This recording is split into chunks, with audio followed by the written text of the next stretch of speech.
dos comitês atuantes, aí, segundo o pessoal comenta. Intervenção, no caso de prensas, no setor metalúrgico, acidentes, né, graves. Hoje tem um programa muito interessante, inclusive no setor metalúrgico, que está fazendo a comparação por empresa, com base na incidência da RAT, falou, você está muito acima da média, você tem que descer, né, com o objetivo, inclusive, sendo negociado coletivamente no setor, com o sindicato patronal, com o Sindicato dos Trabalhadores, com o CERES, Ministério Público do Trabalho, Ministério do Trabalho, numa mesa dirigida para o setor metalúrgico. Né? Um dos objetivos é fazer oficina com as CIPAs, encontro de cipeiro, eu tive agora no encontro, tinha 800 cipeiros, todos os cipeiros do setor metalúrgico estavam presentes, né, promovido pelo sindicato. Então, esse diálogo no setor, né, não é a coisa só do CERES, da política pública. Né? Então, fizemos uma discussão lá, qual o papel da CIPA, qual a diferença de uma CIPA fantasma, né, e de uma CIPA atuante. Né? E foi muito interessante a discussão direta com os protagonistas que podem agir antes do acidente. Esse é um desafio que a gente pretende alcançar.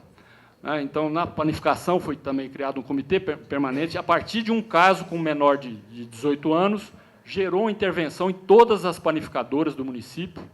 Fizemos reunião, convocamos todos os panificadores, tinham 220 donos de padaria, com prazo, vocês vão ter que corrigir as máquinas de pão em tanto tempo. As que não compareceram foram as primeiras a serem fiscalizadas, né, que foram, acho que, 20. Né? Isso aí foi um programa que perdurou durante 2 anos. Né? Nas marcenarias, nas olarias, cerâmica vermelha, está aqui o Marquinho, que inclusive chegou a publicar um manual de segurança nas olarias, né? Atuação sobre as empresas prioritárias, né? Uma pesquisa com intervenção no setor, tanto nos alojamentos como no setor canavieiro, que é forte na agroindústria do município. Pode passar.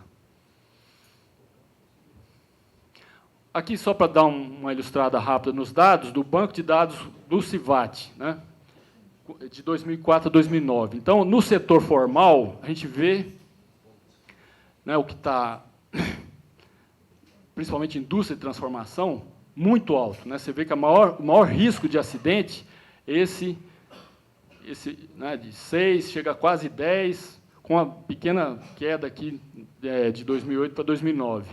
No setor informal, esse vermelho, em torno de 1%. Né? A gente esperava que o setor informal tivesse maior risco, né, e, portanto, maior taxa de acidentes, e a gente percebe essa questão, né, aparece também lá para a Vilma. Né? Uma das coisas no ambiente hospitalar que pode levar a uma distorção disso, que o trabalhador informal não vê vantagem na sua notificação, diferente da tradição que existe no setor formal. Né? Ele pensa na estabilidade, ele tem ganhos concretos com a notificação, com a informação, coisa que pode estar dando um viés nessa questão aí.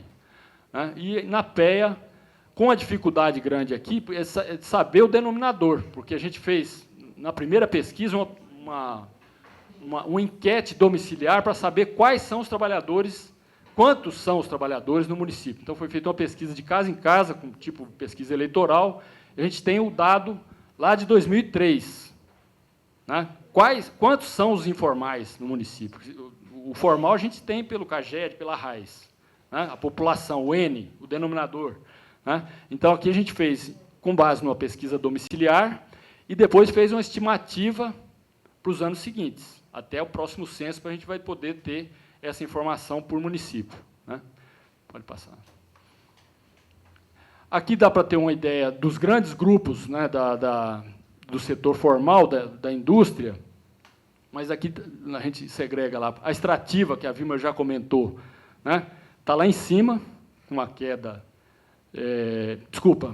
agropecuária, o primeiro está lá com 18% em 2006, né, 22%, depois tem uma queda. Né, a indústria de transformação, tirando a construção civil e a extrativa, ela está, essa linha vermelha aí, ela é muito importante porque ela emprega muita gente e a que tem maior, ela sozinha responde por quase 30% dos acidentes no município. Né, a indústria de transformação, com essa incidência aí, de 10, chegou a 15, depois com a movimentação econômica pode explicar um pouco essa queda ali de 2008, 2009. Né? A extrativa, que está começando aqui com 8,8, chega a 22,1, né, em 2010. A construção civil, que estava aqui embolada com o setor de serviços, aqui com 5, 6, 7, 8, ela cresce nesse período de 2009, 2010. Uma explicação que tem muita obra que está sendo realizada no município com trabalhadores registrados em Sorocaba, em Limeira, em outros municípios, pode dar distorção nessa coisa aqui, né? Ele é atendido no hospital em Piracicaba, só que o vínculo dele não é. Então, não aparece no denominador, só aparece no numerador, né, na ocorrência do acidente registrado no município. E a mais baixa, no setor na administração pública, né, esse 1,9, 2,8. Todos ATs. Foram atendidos nas unidades de urgência e emergência, de todas as unidades de emergência do município. Em 100.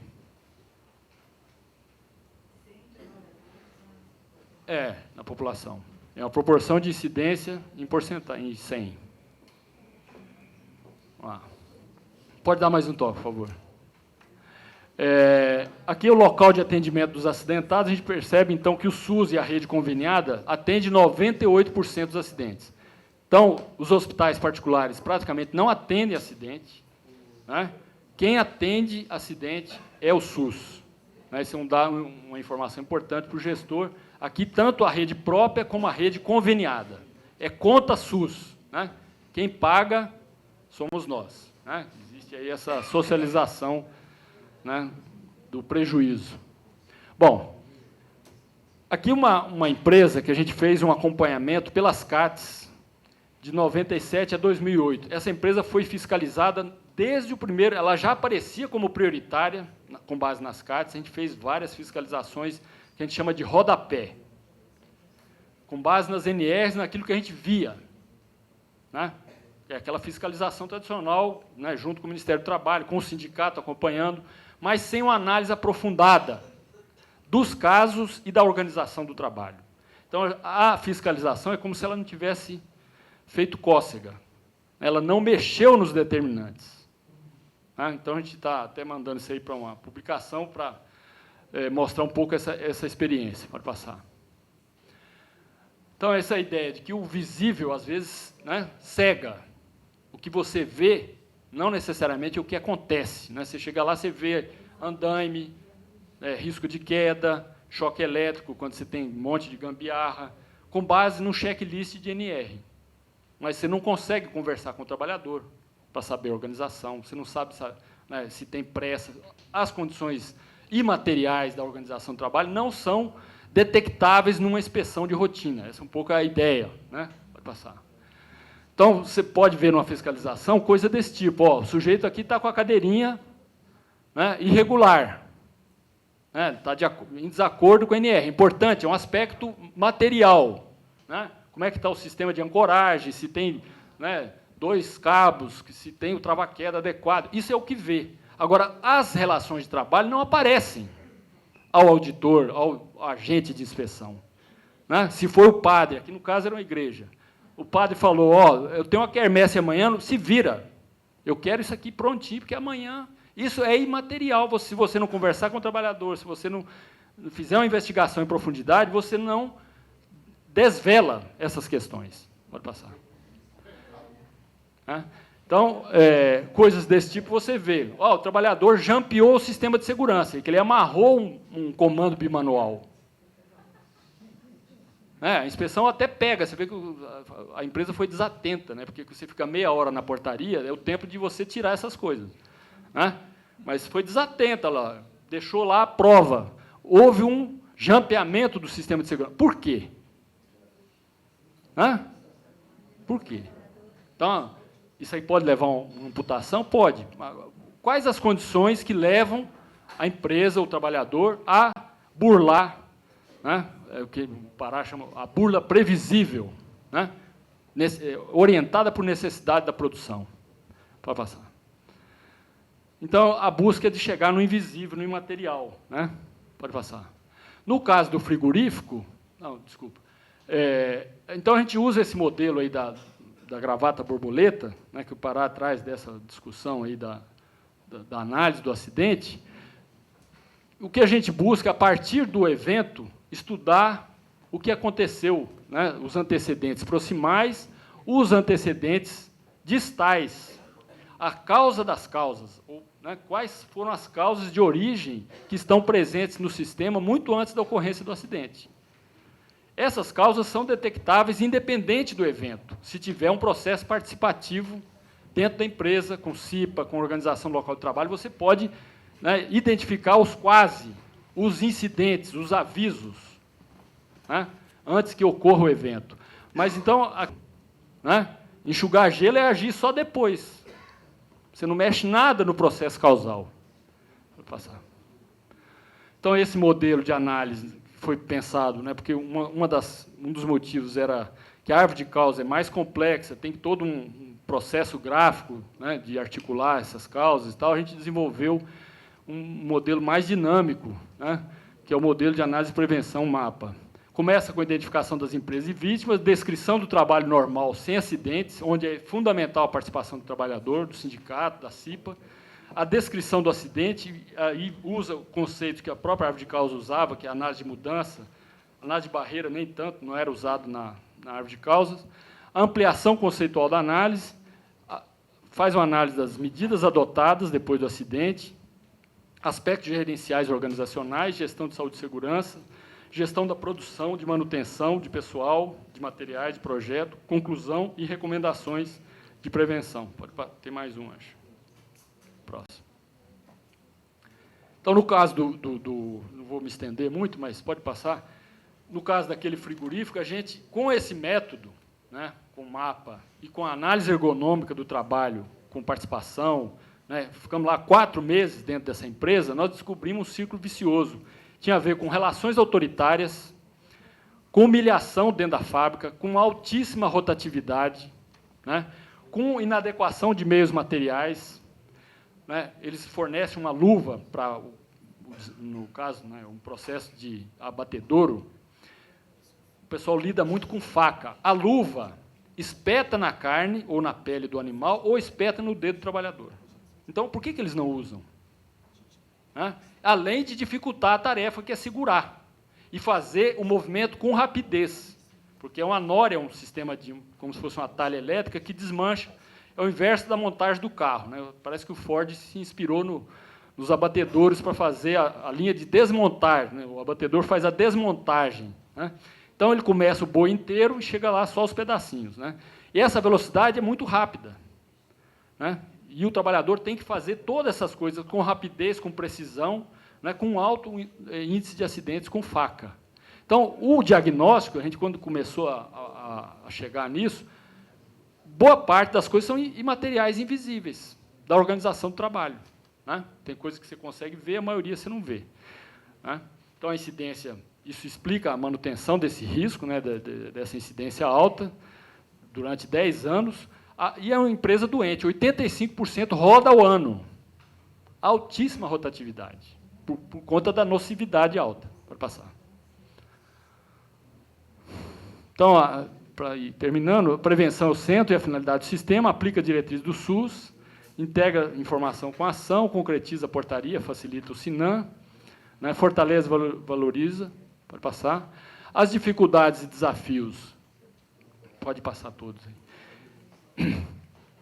Intensificar a desconstrução da cultura de culpa, isso a gente foi percebendo nas empresas, é uma coisa que todo mundo que já atuou, que atua em saúde do trabalhador, né, essa culpabilização tem uma raiz no próprio meio jurídico, né, que foi a discussão que a gente teve lá no Fórum de Acidentes, a necessidade de agir antes dos ATs, superar essa natureza ainda reativa, quer dizer, a gente está agindo quando chega o acidente, né, mas pelo menos isso tem que ser feito. Mas é uma ideia da gente avançar nessa questão, melhorar a articulação com os sindicatos, CIPAs e chão de fábrica, aprimorar isso, né? Aprimorar a notificação, aquilo que eu já comentei, o trabalhador informal, às vezes, está tendo o próprio funcionário público, ele não notifica, porque ele pode perder o abono, né? Então, às vezes, aquele índice lá embaixo, né, que está lá 1%, 2%, porque só vai para o hospital quando realmente é sério, né? E ele também não tem um grande interesse nessa notificação. essa questão da distorção, que empresas, um sistema municipal, a importância de um sistema articulado regional, né? Porque teve caso até de empresa que mandava para outro, o município, para não sair, não aparecer na rádio, mandava para o município vizinho, que não, quando não tinha. Agora, todos já têm, o Sereste conseguiu implantar em todos os municípios da área de abrangência. E necessidade de uma avaliação, né? Bom, foram 2 projetos de política pública, 10 anos, é importante uma avaliação desse sistema, do seu impacto, enfim. Foi premiado com uma experiência bem-sucedida na 5ª Expoep, a Vilma estava lá, né? Pode passar. E elementos para uma intervenção, eu coloquei, pode ter mais um. A prevenção, eu pensei, para provocar até a discussão aqui, a gente tem que ter informação, coisa que a Vilma traz com clareza, né? Porque ela pode servir para a priorização das ações, se ela estiver articulada com isso, né? A articulação interinstitucional, né, para pensar uma intervenção eficaz é imprescindível, essa questão, e a capacidade analítica, que é essa última perninha embaixo aqui, né? Para a gente lá foi muito importante a ergonomia da atividade, a ergonomia de linha francesa, articulado com o mapa, né, que o Pará ajudou bastante nessa construção do modelo, né? Então, a capacidade analítica de quem está fazendo, não só do agente público, mas da própria sociedade. Se a gente compra a ideia de que o acidente aconteceu por culpa da vítima, eu não vou nem acionar o agente público.